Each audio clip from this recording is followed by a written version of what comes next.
नमस्कार, आप देख रहे हैं न्यूज़ 18 का डिजिटल प्लेटफॉर्म और मैं हूं आपके साथ जागृति खंतवाल।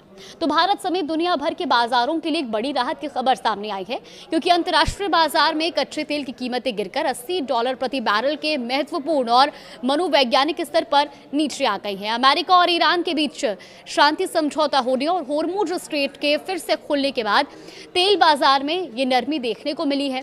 फिलहाल ब्रेंट क्रूड ऑयल 69.46 प्रति बैरल पर कारोबार कर रहा है, जबकि WTI क्रूड का भाव घटकर $76.54 प्रति बैरल तक पहुंच गया है।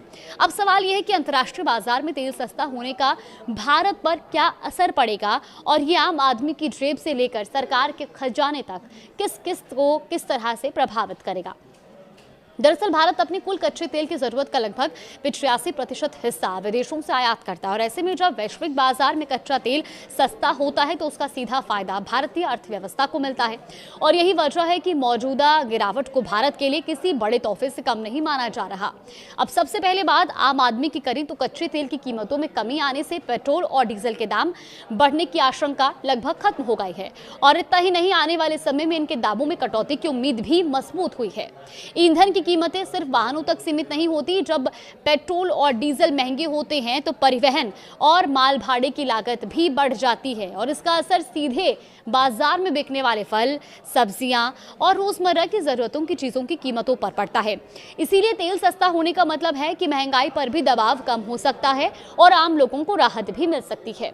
अब इसके अलावा भारत को तेल खरीदने के लिए बड़ी मात्रा में डॉलर खर्च करने पड़ते हैं, लेकिन जब कच्चा तेल सस्ता होता है तो आयात बिल कम हो जाता है और डॉलर की मांग भी घटती है।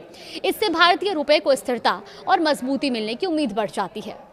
महंगाई नियंत्रण में रहने का एक और बड़ा फायदा यह है कि भारतीय रिजर्व बैंक पर ब्याज दरें बढ़ाने का दबाव कम हो सकता है और अगर महंगाई सीमित रहती है तो भविष्य में कर्ज और लोन सस्ते होने की संभावनाएं भी मजबूत हो सकती हैं, जिसका फायदा घर खरीदने, वाहन लेने और कारोबार बढ़ाने वालों को मिल सकता है।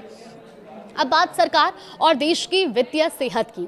देखिए, कच्चे तेल का $80 प्रति बैरल से नीचे आना सरकार के लिए और बजट के लिए किसी बूस्टर डोज से कम नहीं माना जा रहा। तेल की कीमतों में लगातार गिरावट आने से देश का कुल आयात बिल घटता है और इससे चालू खाता घाटा यानी कि करंट अकाउंट डेफिसिट सीमित दायरे में रखने में मदद मिलती है, जो किसी भी अर्थव्यवस्था की मजबूती का अहम संकेत माना जाता है। इसके साथ ही कच्चे तेल की ऊंची कीमतें रसोई गैस और उर्वरकों पर सरकार की सब्सिडी का बोझ बढ़ा देती है, लेकिन तेल सस्ता होने से सरकार पर पड़ने वाला ये वित्तीय दबाव कम होगा। हालांकि कुल सब्सिडी खर्च बजट अनुमान से अधिक रह सकता है, लेकिन तत्काल प्रभाव में सरकार को राजकोषीय घाटे यानी कि फिस्कल डेफिसिट को नियंत्रित रखने में बड़ी राहत मिलने की उम्मीद है। और अब नजर डालते हैं शेयर बाजार पर। देखिए, कच्चे तेल की कीमतों में गिरावट शेयर बाजार के लिए भी सकारात्मक संकेत मानी जाती है और कई कंपनियों और सेक्टरों के शेयरों पर इसका सीधा असर भी देखने को मिल सकता है।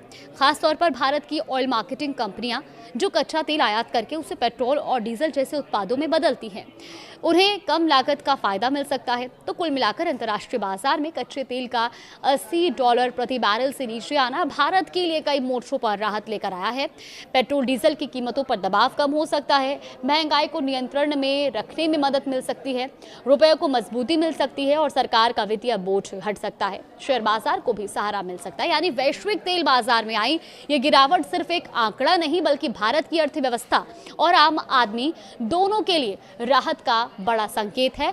फिलहाल इस पर आगे भी कुछ अपडेट आएगी तो आप तक जरूर साझा करेंगे।